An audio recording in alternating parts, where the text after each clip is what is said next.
Assalamualaikum warahmatullahi wabarakatuh. Alhamdulillah. Alhamdulillahilladzi nahmaduhu wa nasta'inuhu wa nastahdihi wa natubu ilaihi wa natawakkalu alaihi. Wa nusalli wa nusallimu ala sayyidina wa qudwatina wa syafi'ina wa maulana Muhammadin sallallahu alaihi wasallam, amma ba'd. Alhamdulillah, jamaah semua yang dimuliakan oleh Allah Subhanahu wa taala, kita bersyukur kepada Allah Subhanahu wa taala masih diberikan nikmat oleh Allah Subhanahu wa taala bisa duduk bermajelis, bisa melaksanakan kajian karena Allah Subhanahu wa taala. Alhamdulillah, kita masih berada di tengah-tengah bulan Zulhijjah. Afwan. Kita masih berada di tengah-tengah bulan Zulhijjah. Allah Subhanahu wa taala memberikan kemuliaan pada bulan Zulhijjah. Kenapa? Karena bulan Zulhijjah ini masih satu di antara 4 bulan sucinya Allah Subhanahu wa taala. Bulan sucinya Allah Subhanahu wa taala itu ada 4. Bulan Zulqa'dah, kemudian bulan Zulhijjah, kemudian bulan Muharram, dan yang terpisah adalah bulan Rajab. Dan kita merenungi, subhanallah, Allah Subhanahu wa taala menjadikan 4 bulan ini adalah bulan suci. Kemudian bulan yang lainnya bukan bulan suci. Tetapi kenapa Allah Subhanahu wa taala menjadikan 4 bulan ini adalah bulan suci? Adalah kesempatan bagi kita untuk sama-sama bisa menggandakan amal-amal kita berlipat pahala di hadapan Allah Subhanahu wa taala. Kita merenungi firman Allah Subhanahu wa taala tentang bulan Zulhijjah misalkan. Di dalam firman-Nya Allah Subhanahu wa taala menyampaikan wal fajr wa layalin ashr. Demi waktu fajar dan demi 10 hari, 10 malam. 10 malam yang dimaksudkan beberapa ulama mengatakan adalah 10 hari pertama di dalam bulan Zulhijjah. Dan kalau kita tarik dari sisi makna, bahwa bulan Zulhijjah itu adalah bulan untuk berhaji, dan kita tahu bahwa puncak pelaksanaan ibadah haji itu ada pada bulan Zulhijjah. Kapan? Yaitu hari Arafah tentunya. Jadi Zu itu adalah pemilik. Kalau yang pertama tadi bulan Zulhijjah adalah pemilik haji, kemudian yang selanjutnya atau yang sebelumnya itu adalah Zulqa'dah, pemilik tempat duduk. Karena Qa'dah itu adalah tempat duduk. Jadi apa maksudnya? Seseorang yang berada di tengah-tengah bulan Zulqa'dah, bulan sebelum bulan haji misalkan, dia beristirahat sejenak. Untuk apa? Mempersiapkan diri dengan sebaik-baiknya untuk memasuki bulan Zulhijjah. Jadi ibadah kepada Allah Subhanahu wa taala, terutama ibadah-ibadah yang besar, itu memerlukan persiapan yang lebih dibandingkan biasanya. Kalau seseorang itu akan memasuki bulan Ramadan misalkan, dia harus mempersiapkan dirinya dengan sebaik-baiknya. Maka jamaah semua yang dimuliakan oleh Allah Subhanahu wa taala, dan saudara-saudara semua pemirsa Kompas TV, jadi subhanallah, Allah Subhanahu wa taala menjadikan bulan Ramadan adalah bulan yang penuh dengan barokah. Orang yang ingin mendapatkan kebaikan di dalamnya, maka dia memerlukan persiapan yang bukan biasa. Tidak seperti biasanya. Dia memerlukan, bahkan kalau kita melihat hadis Nabi Muhammad SAW, beliau berdoa kepada Allah Subhanahu wa taala, Allahumma barik lana fi Rajab wa Sya'ban wa ballighna Ramadan. Ya Allah, berkahilah kami di dalam bulan Rajab dan berkahilah kami di dalam bulan Sya'ban. Artinya persiapan untuk memasuki bulan Ramadan itu 2 bulan, ya. Untuk memasuki bulan Zulhijjah, kita mempersiapkan diri setidaknya 1 bulan, ya, yaitu berada di dalam bulan Zulqa'dah. Kemudian setelah selesai bulan Zulhijjah, masih ada bulan suci setelahnya, yaitu bulan apa? Bulan Muharram. Bulan Muharram ini juga bulan suci, Pak. Jadi ulama mengatakan bulan puasa bagi umat Islam itu sesungguhnya bukan 1, tapi bulan puasa bagi umat Islam itu ada 2. Yang satu untuk puasa wajib, yang satu untuk puasa sunnah. Dari mana dalilnya? Rasulullah Shallallahu Alaihi Wasallam beliau bersabda, beliau menyampaikan di dalam sebuah riwayat, afdalul qiyami ba'dal faridah qiyamul lail. Salat yang paling afdol setelah salat wajib itu adalah salat qiyamul lail, salat tahajud yang kita laksanakan di malam hari, di sepertiga malam terakhir.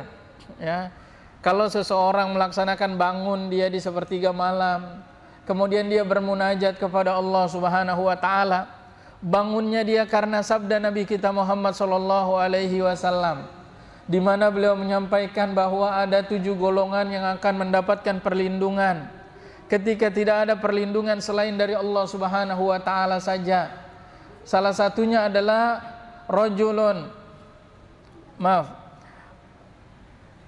di antara orang yang mendapatkan keutamaan itu adalah zakarallahu khalian fafadat aynah. Rajulun zakarallahu khalian fafadat aynah. Seseorang yang di tengah keheningan malam dia bermunajat, berzikir kepada Allah Subhanahu wa taala sampai apa? Fafadat aynah, sampai air matanya itu bercucuran. Jadi subhanallah, itu adalah salat yang paling afdol di tengah keheningan malam, di sepertiga malam terakhir. Itu adalah salat yang paling afdol setelah apa? Setelah salat wajib tentunya, ya. Maka satu salat wajib tidak bisa digantikan dengan ribuan rakaat salat sunnah. Sering dinasihatkan oleh guru-guru kita, ustadz-ustadz kita, banyak orang yang bersemangat melaksanakan salat hari raya, Pak. Dilaksanakan 2 rakaat, tapi dia tidak melaksanakan salat subuh, itu keliru. Kenapa? Ribuan rakaat yang dilaksanakan oleh seseorang salat sunnah tidak bisa mengalahkan 1 rakaat salat wajib. Maka tetap kita harus bersepakat, salat yang paling afdol, seafdol-afdolnya salat adalah salat wajib. Tapi setelahnya apa? Salat sunnah. Salat sunnah yang mana? Salat qiyamul lail. Kemudian setelahnya apa? Ada lagi beberapa riwayat yang mengatakan salat duha itu adalah salat yang paling afdol di siang hari. Kemudian salat sunnah rawatib dan lain-lain. Maka kita sempurnakan salat wajib kita tambal kekurangan salat wajib kita dengan melaksanakan salat sunnah. Kemudian di dalam hadis itu diterangkan kelanjutan daripada hadis yang tadi, wa afdalus siyami, dan puasa yang paling afdol, ya, ba'da Ramadan syahrullahil muharram. Puasa yang paling afdol setelah puasa Ramadan adalah puasa sunnah yang dilaksanakan oleh seseorang di bulannya Allah Subhanahu wa taala, yaitu bulan Muharram. Jadi insyaallah kita akan memasuki bulan Muharram pekan depan, Pak. Kita mempersiapkan diri, ini adalah bulan puasa, ya. Ada ulama itu yang menjadikan ini adalah bulan puasa sehingga mereka atau di antara ulama itu ada yang melaksanakan puasa sunnah 1 bulan penuh. Dalilnya mana? Dalilnya tadi hadis yang saya bacakan, dan itu dibolehkan. Kalau kita melihat hadis itu, syahrullahil muharram, sesuatu yang disematkan, kemudian di sampingnya ada nama Allah Subhanahu wa taala, pasti mulia. Bulannya Allah adalah apa? Bulan Muharram, maka itu adalah bulan yang sangat mulia. Rumah di antara rumah yang ada, mana yang paling mulia? Yaitu Baitullah. Ada sematan di sampingnya Allah. Maka bulan Muharram ini adalah dikatakan oleh Nabi Syahrullahil Muharram, bulannya Allah Subhanahu wa taala, yaitu bulan Muharram. Jamaah semua yang dimuliakan oleh Allah Subhanahu wa taala, ini adalah apa yang disampaikan oleh Nabi kita Muhammad sallallahu alaihi wasallam. Kita sebagai umatnya ingin mengikuti apa yang beliau laksanakan. Walaupun mungkin saja kita tidak bisa melaksanakan secara keseluruhan. Kenapa? Karena memang kita memiliki banyak keterbatasan. Tapi kaidah fikih harus berlaku pada diri setiap kita, Pak. Ma la yu'khazu kulluh la yutraku julluh. Sesuatu yang tidak sanggup kita laksanakan secara keseluruhan, jangan kita tinggalkan secara keseluruhan. Kita tidak sanggup seperti Nabi misalkan, melaksanakan sholat tahajudnya, panjangnya luar biasa, ya. Habis membaca surat Al-Fatihah, beliau melanjutkan membaca surat Al-Baqarah secara lengkap. Tidak langsung ruku, Pak, melanjutkan lagi kepada surat Al-Imran. Selesai surat Al-Imran, tidak langsung ruku, melanjutkan lagi pada surat An-Nisa. Barulah setelah itu beliau itu melaksanakan ruku. Itu panjangnya luar biasa, Pak. Kalau kita mungkin saja berat, kalau saya berat lah insya Allah, ya, tidak sanggup kita. Tapi yang panjang itu tidak mesti secara serta-merta kita tinggalkan sholat tahajudnya, tidak. Kita berupaya untuk mengamalkan 2 rakaat misalkan, walaupun dengan bacaan yang tidak terlalu panjang, tidak masalah, ya. Tetapi rutin kita melaksanakan, subhanallah. Rutinnya kita pun karena mendengarkan hadis Nabi Muhammad SAW, yang mana beliau menyampaikan ahabbul amal ilallah, amalan yang paling dicintai oleh Allah Subhanahu wa taala apa? Adwamuha wa in qalla, ya, yang berkelanjutan meskipun sedikit. Jadi sholat tahajud yang dilaksanakan oleh seseorang 2 rakaat tapi rutin dilaksanakan, itu sangat dicintai oleh Allah Subhanahu wa taala. Dibandingkan seseorang melaksanakan sholat tahajud puluhan rakaatnya, Pak, tapi setelah itu selama 1 tahun nggak bangun lagi untuk melaksanakan sholat tahajud. Mana lebih afdol adalah orang yang setiap harinya melaksanakan 2 rakaat, 2 rakaat, 2 rakaat, 2 rakaat, istiqomah dia. Maka subhanallah, memang kita menyadari betul keistiqomahan ini adalah sesuatu yang berat untuk kita laksanakan. Tapi insya Allah ketika seseorang itu mengupayakan dirinya untuk bisa istiqomah, Allah Subhanahu wa taala akan mudahkan jalan-jalannya.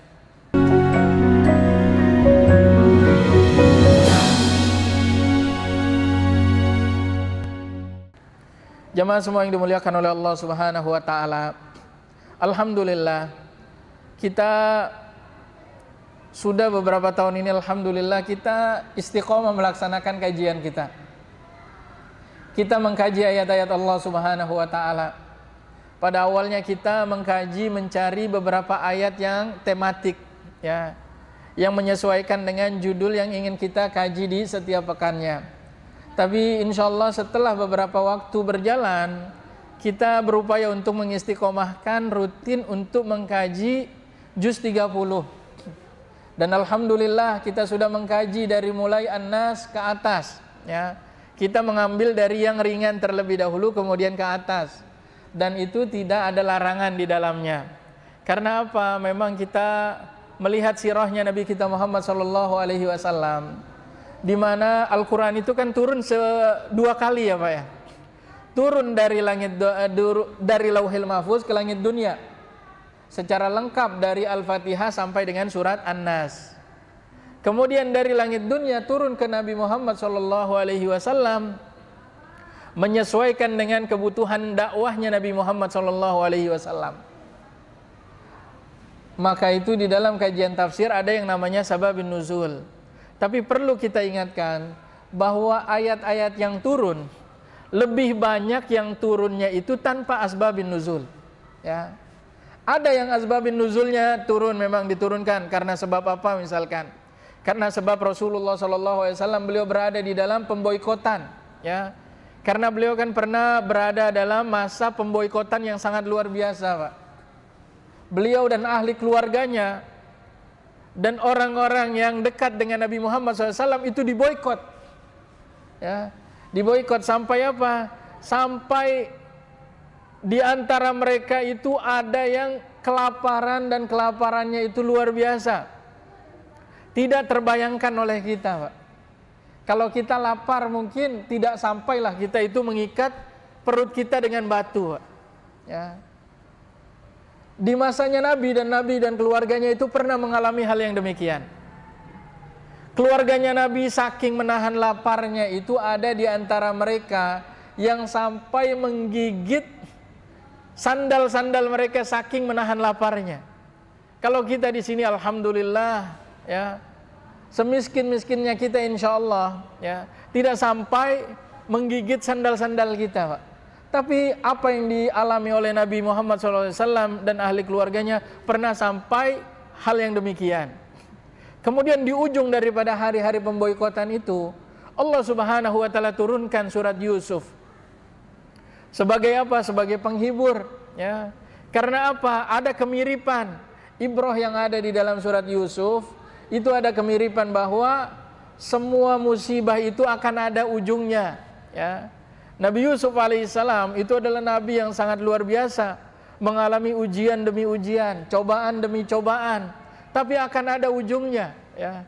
Nabi Yusuf alaihissalam diuji oleh Allah Subhanahu wa taala dari mana? Dari masa kecilnya. Siapa yang menzolimi keluarganya sendiri, Pak, ya. Kakak beradiknya kan, kita mendengar kisahnya demikian.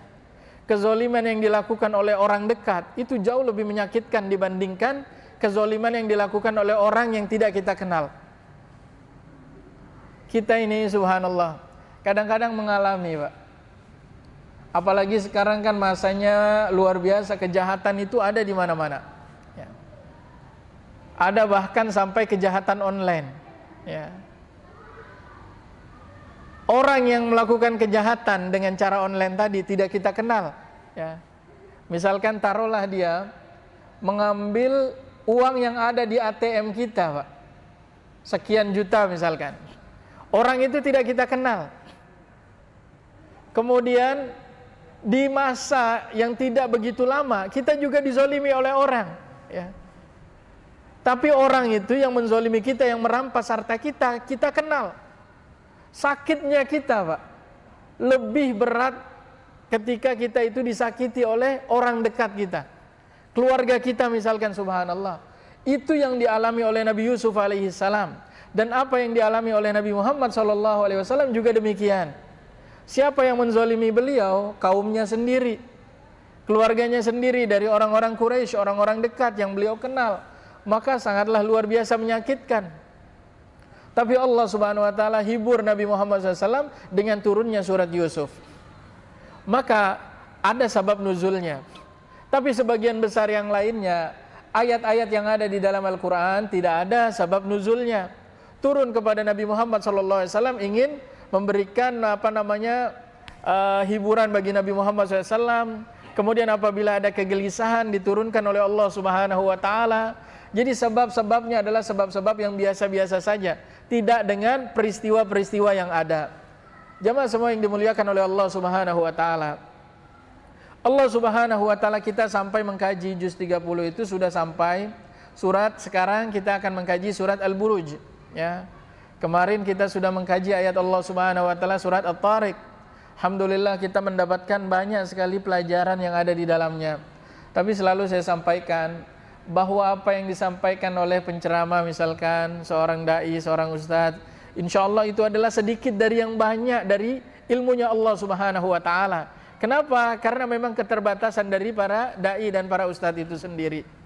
Kita harus menyadari subhanallah, hari ini kan kita berada, kalau dikatakan ulama belum tentu, Pak, ya. Kalau dikatakan seorang alim belum tentu. Jadi kalau dulu orang itu dikatakan ahli hadis karena memang mereka itu menghafalkan hadis, ribuan hadis dihafalkan oleh para ulama kita. Imam Bukhari luar biasa, beliau itu menghafalkan hadis ribuan, Pak. Kemudian imam-imam yang lainnya, Imam Muslim, Imam Tirmizi, Imam Ibnu Majah dan lain-lain, mereka adalah ulama yang memiliki kecerdasan luar biasa. Imam Syafi'i rahimahullah pun demikian, ya. Imam Syafi'i itu kalau beliau itu belajar, beliau senang menggunakan gamisnya, gamis yang tangannya itu panjang. Ya, kenapa? Karena apabila beliau itu membaca, beliau itu harus menutup bagian sebelahnya. Karena kalau terlihat, beliau itu langsung hafal sebelum yang dipelajarinya itu, saking kuatnya hafalan mereka, Pak. Imam Syafi'i rahimahullah, beliau pergi ke pasar menutup telinganya dengan kapas. Karena apa? Khawatir ada kata-kata yang mungkin saja kata-kata kasar terdengar oleh beliau, itu beliau langsung hafal. Karena apa? Karena kekuatan hafalannya, ya. Karena beberapa sebab lah, ya. Terutama yang paling utama adalah tentunya karena sebab kemaksiatan yang senantiasa dijaga oleh para ulama, sehingga hafalannya itu sangat kuat. Makanya Imam Syafi'i ada kisah yang sangat luar biasa ini, perlu untuk sama-sama kita renungi, Pak. Karena kita hidup di zaman yang sama-sama kita ketahui keadaannya sekarang. Imam Syafi'i itu beliau pernah bersenandung di dalam sebuah syair. Syakautu ila Waki' su'a hifzi. Aku mengadukan ya kepada guruku Imam Waki', mengadukan sesuatu. Sesuatu itu apa? Ya. Beliau menyampaikan syakautu ila Waki' su'a hifzi, tentang buruknya hafalanku. Beliau mau menghafal tapi kok kesulitan, tidak seperti biasanya. Kemudian Imam Waki', beliau itu fa'arsyiduni ila tarkil ma'asi. Beliau memberikan nasihat kepadaku untuk meninggalkan kemaksiatan. Kira-kira kemaksiatan yang dilakukan oleh Imam Syafi'i apa, Pak? Kira-kira kemaksiatan yang dilakukan oleh Imam Syafi'i itu apa? Ya. Beliau adalah orang yang sangat soleh, ya, orang yang sangat baik, ya, bersih hatinya, pikirannya. Ternyata apa yang kemaksiatan yang dimaksudkan oleh Imam Syafi'i, beliau memahami dari nasihatnya Imam Waki' adalah karena ketika beliau itu berjalan menuju majelis ya, ilmu, beliau ingin belajar, Pak. Di tengah jalan tidak sengaja, ya, tidak sengaja, sekali lagi tidak sengaja, melihat tumitnya seorang perempuan, tumit, ya, hanya tumit, itu sudah membuyarkan hafalan. Jadi bagaimana apabila lebih daripada itu, Pak? Buyar hafalan. Makanya subhanallah, ulama-ulama terdahulu itu adalah ulama-ulama yang sangat soleh, ya, ulama-ulama yang sangat bersih. Maka kalau dulu dikatakan ahli hadis, memang mereka adalah ahli hadis.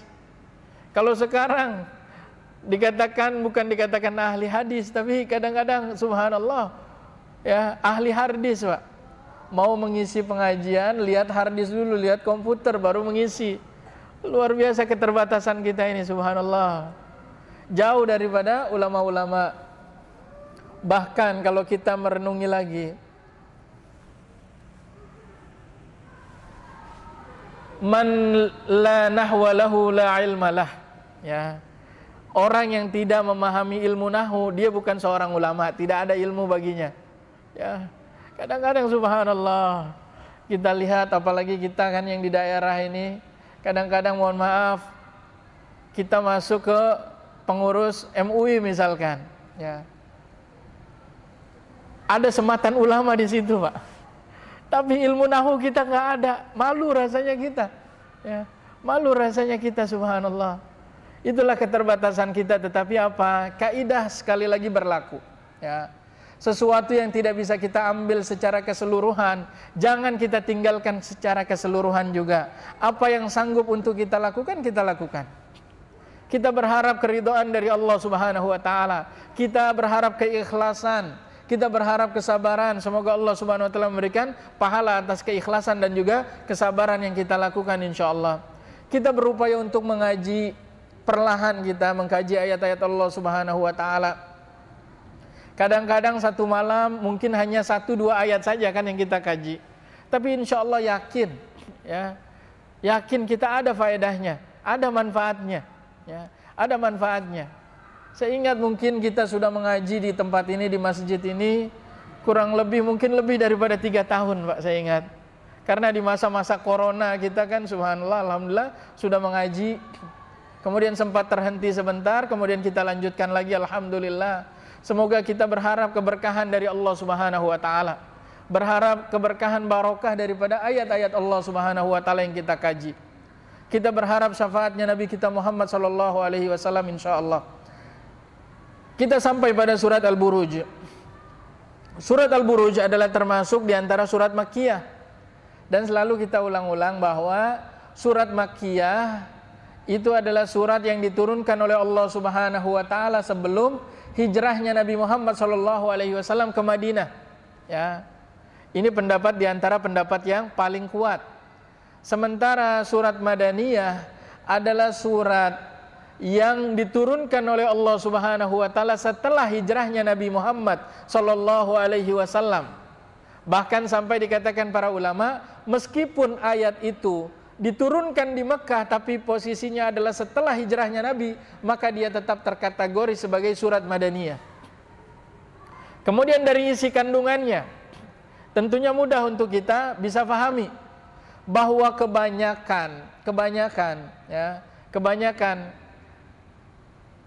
ayat-ayat atau surat Makkiyah itu adalah berbicara tentang akidah, ya. Kemudian surat Madaniyah kebanyakan berbicara tentang syariah. Kemudian surat Makkiyah kebanyakan berbicara tentang apa? Tentang kisah-kisah masa lampau, agar kita itu bisa mengambil ibrah di dalamnya. Maka surat Al-Buruj, ya, ini ada di dalamnya tentang apa? Tentang cerita, ya.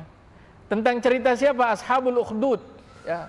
Kisah Ashabul Ukhdud itu adalah satu kisah yang luar biasa diceritakan oleh Allah Subhanahu wa taala di dalam Al-Qur'an, yang mana di dalamnya itu ada nilai-nilai akidah yang bisa kita ambil ibrahnya.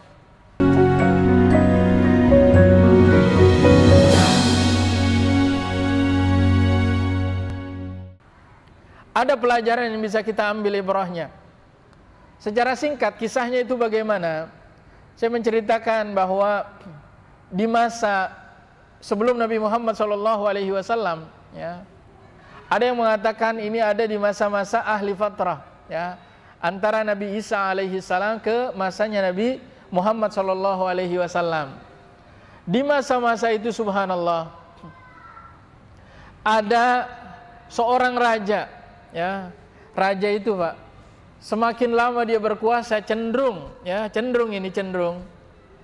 kalau dia tidak beriman kepada Allah Subhanahu wa taala cenderung akan diktator, ya. Cenderung akan diktator. Kemudian orang-orang yang ada di sekitar raja itu ada orang yang melindungi raja. Orang-orang yang melindungi raja. Yaitu siapa? Ya, yang paling kuat adalah penyihir, ya, penyihir. Maka ada raja itu kan biasanya orang-orang yang ada di sekitarnya, ya, ada orang-orang yang ada di sekitarnya. Kemudian datang masa penyihir ini kan namanya sudah tahun berganti tahun, dia semakin tua. Maka dilakukanlah satu seleksi yang dipersiapkan untuk apa? Untuk menggantikan penyihir ini. Maka dibuatlah seleksi. Penyihir-penyihir hebat dari mana-mana itu datang, ya. Karena apa? Kita tahu kalau orang yang dekat dengan istana itu kan biasanya, mohon maaf, uangnya itu biasanya mengalir, Pak. Orang yang dekat dengan kekuasaan biasanya dekat juga dengan kekayaan, identik dengan demikian, ya. Jadi subhanallah, maka banyak orang yang tertarik dan itu wajar. Kenapa harta itu di dalam bahasa Arab dinamakan mal, ya. Mal itu kan artinya mayamilu ilaihil insan. Orang itu condong kepada sesuatu tersebut. Manusia itu, kita ini, Pak, kita ini condong kepada harta, betul atau tidak? Insyaallah betul lah, wajar itu, ya. Makanya Allah Subhanahu wa taala kan berfirman itu, wajahidu bi amwalikum wa anfusikum. Banyak dari ayat-ayat Allah Subhanahu wa taala itu yang menceritakan jihad itu. Ayat jihad itu mengawali jihad dengan harta sebelum dengan jiwa. Kenapa?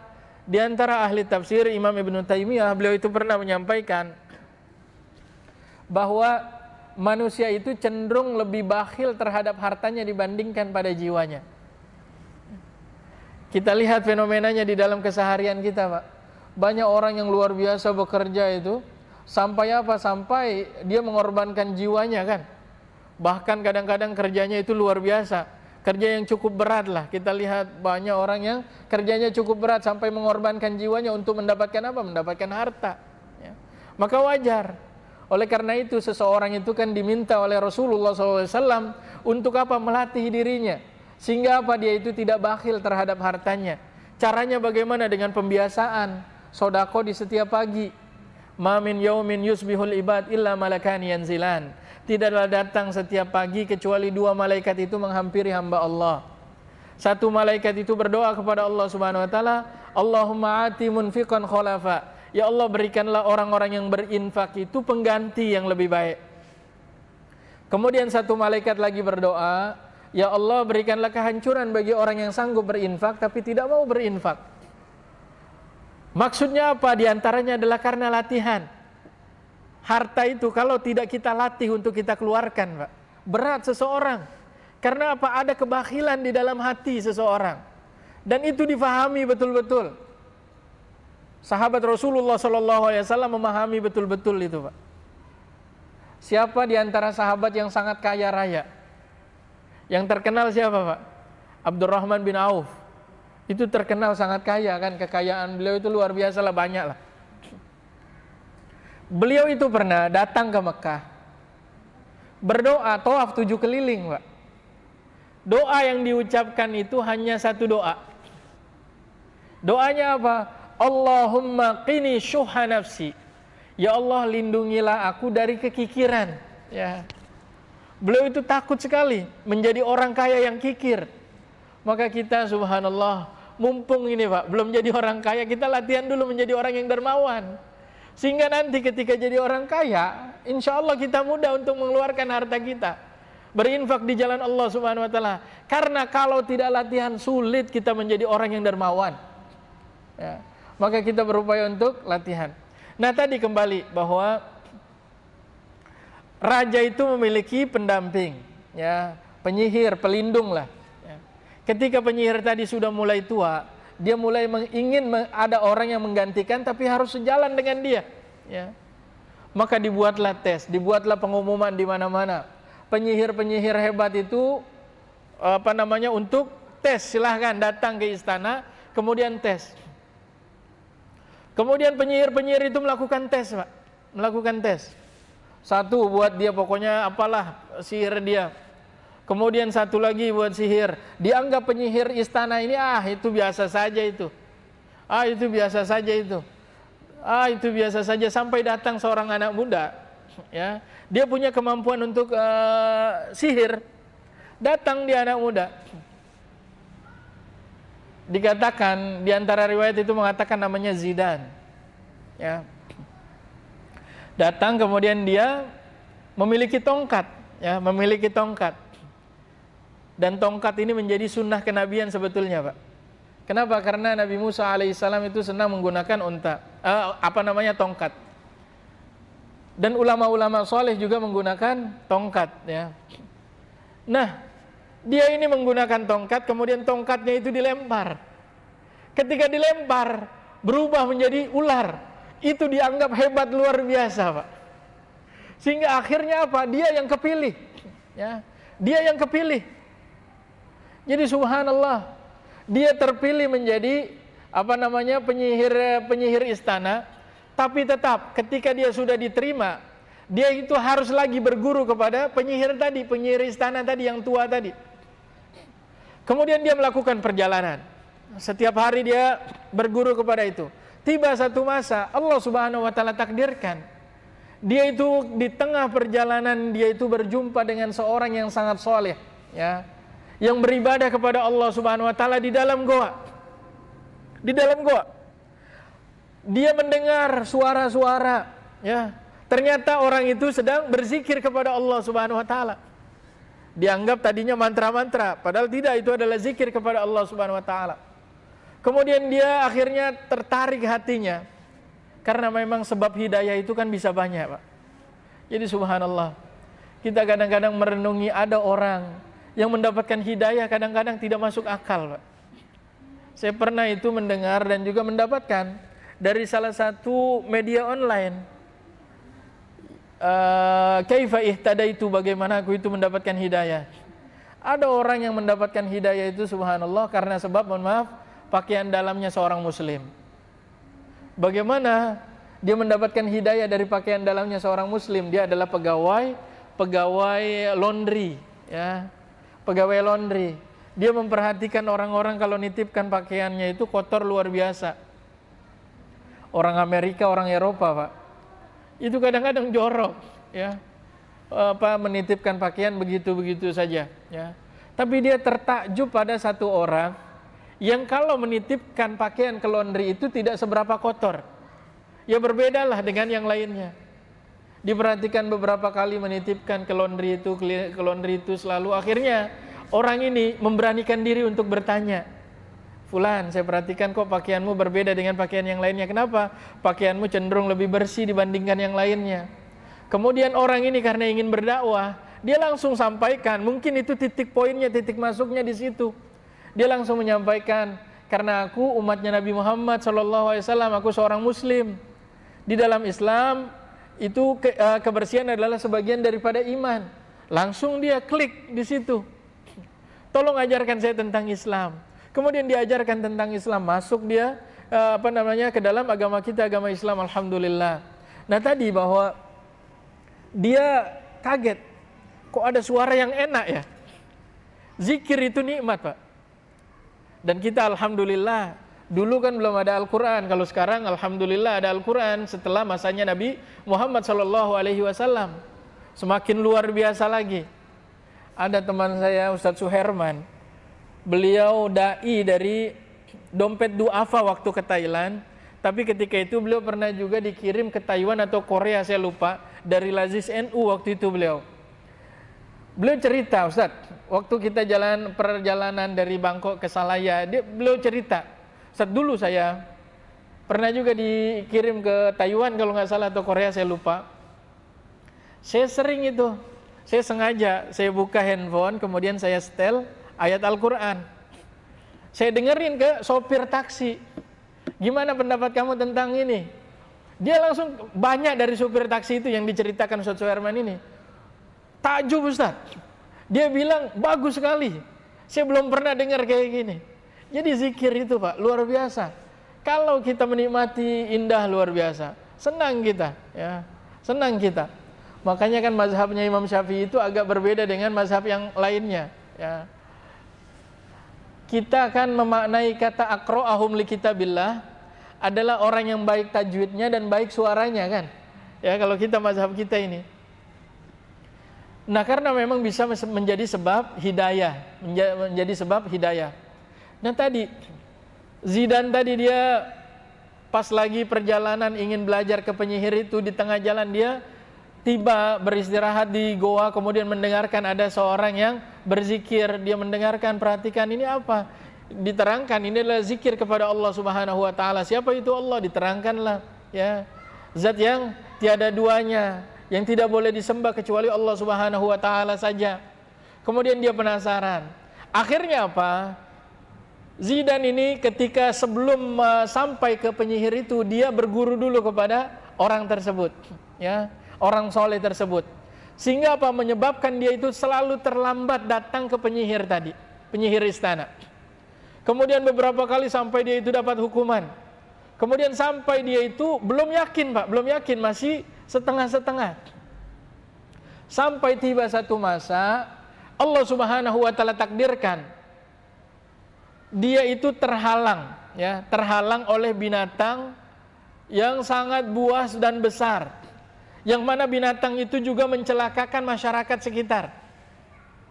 Kemudian dia langsung berpikiran, mengambil sebuah batu, kemudian dia melempar. Kalau seandainya apa yang diajarkan oleh orang tua yang soleh, orang tua yang ada di dalam gua itu benar, maka buatlah batu ini bisa merobohkan, bisa melumpuhkan hewan yang ada di depanku. Dan betullah dia melempar dengan mengucapkan zikir yang diajarkan, Bismillah, dilemparlah itu. Kemudian ternyata binatang yang besar tadi yang menghalangi orang itu langsung seketika lumpuh dan juga tewas. Dia semakin yakin, ya, semakin yakin. Akhirnya habis insyaallah. Tapi insyaallah kita lanjutkan di kesempatan yang lain. Singkat kisahnya adalah bahwa ini adalah pelajaran tentang, ini baru muqaddimah daripada surat Al-Buruj. Insyaallah kita akan lanjutkan di kesempatan yang lain. Tapi mohon maaf, saya juga perlu menyampaikan 3 pekan ke depan saya izin. Karena biasa, karena udah akhir tahun ajaran, ada hak yang harus ditunaikan, menjenguk anak saya yang ada di Depok dan juga Tangerang insyaallah. Jadi sekali lagi jazakumullah khair kepada PKM semuanya. Semoga Allah Subhanahu wa taala memberikan keistiqomahan kepada kita semua. Pada Kompas TV juga yang meliput, insyaallah semoga Allah Subhanahu wa taala memberikan keberkahan untuk Kompas TV dan semuanya insyaallah. Syukran. Assalamualaikum warahmatullahi wabarakatuh.